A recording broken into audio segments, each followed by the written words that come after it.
a lot of my friends are already parents, right? And here I am, jobless entertainer, no family, and I have to say, like, for a guy like, I still feel like I don't know what to do.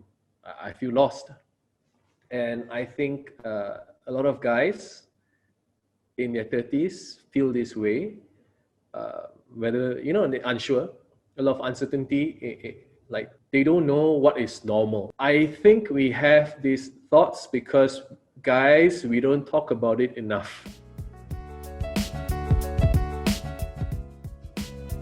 2008 when you did that first, performance for stand-up comedy.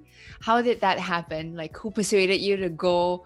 Who paid you to do it? Did you pay someone to do it? How do you start? Like, it was my dream. My high school dream was to perform at the Actor Studio Bangsa, right? So in 2008, I was already in college. I met this guy, this weirdo called Chiho, who is a good friend of mine. Chiho told me it's a one guy on stage making people laugh. And in my head, that was the weirdest kind of show. I'm like, okay, I can try this. So I went back on the second night and I wrote some stuff and I performed them. And I didn't know what I was doing.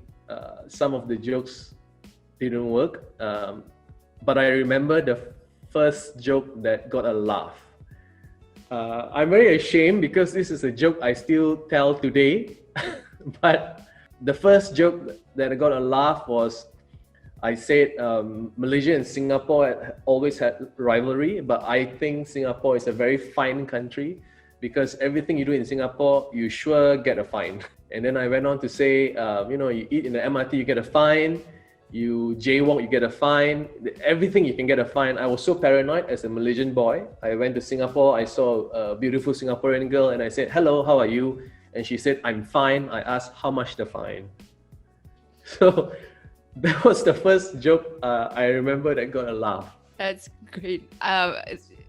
Given that all of us are based in Singapore right now, we are very aware that it's a fine city. We live in a fine city.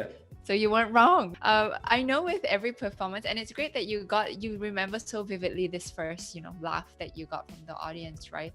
With any performance, I'm sure there are good performance and then unexpectedly bad performance.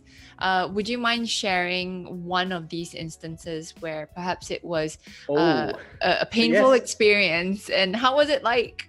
So this is my 5th time performing comedy on stage. It's a teenage boy's dream because it's in a club called Bed. Okay, it's in Bed on Heritage Road, which doesn't exist anymore. And it was all female audience. Free flow of alcohol. Now, I don't drink, but I'm like, must be good for them, right? So it's about 200 girls because they were from a makeup brand. So they were the counter girls. They were counter girls, and I think some of them were from sales, I'm not sure. The big problem was they did not speak English. So it was a horrible show.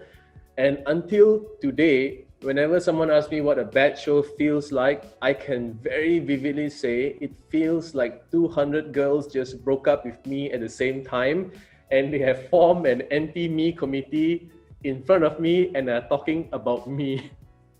It was very painful and I didn't know what I was doing. So I actually refused to do comedy for 2 years because I thought, this comedy thing isn't for me. Just didn't enjoy it. It sounds like there's a duality here because, I mean, that job was to make people laugh, right? As a comedian, but at the same time, it also comes with the underbelly of that, which is sometimes, self-doubt of whether, am I the right fit for comedy? Am I funny enough? Are these jokes going to be accepted? Would you mind sharing a little bit about how that internal, aspect is like, that conflict and duality is like? Okay, yeah. When it comes to duality, I think I experience it a lot.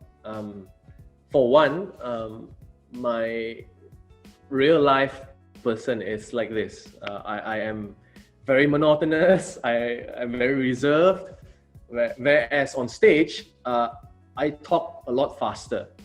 And the reason is because I prepared those jokes. I spent months writing those jokes, making them concise and funny. So very often when people get to know me from watching me on stage, and then they meet me in person, it's a mismatch.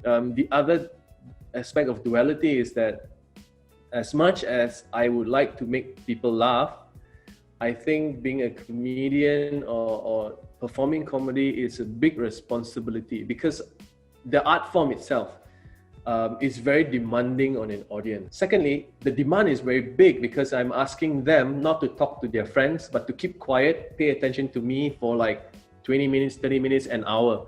It's a big ask. And I get lost in the self-doubt sometimes, because I often think like, am I even worth that 20 minutes? You know, am I worth that 20 minutes from someone, right? I think duality is not just an on-stage, off-stage thing. It's something everyone goes through, you know? It could be during work, off work, especially now during the pandemic where people are working from home. I know that my friends are also going through a sense of duality. When they're doing a meeting like this, they have to be professional, and then when it's off, they're back at home, and you know, it's not a work environment. Simple example. I'm now wearing like shirt to show like, you know, I'm still well and I'm still strong, but my pants is like a home pants. You see? This is like what I sleep in. Duality.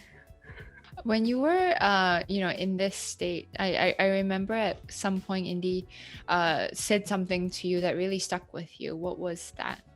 Oh, right. Okay. So this is a story about Indy Nadaraja, who is part of the very famous comedy court.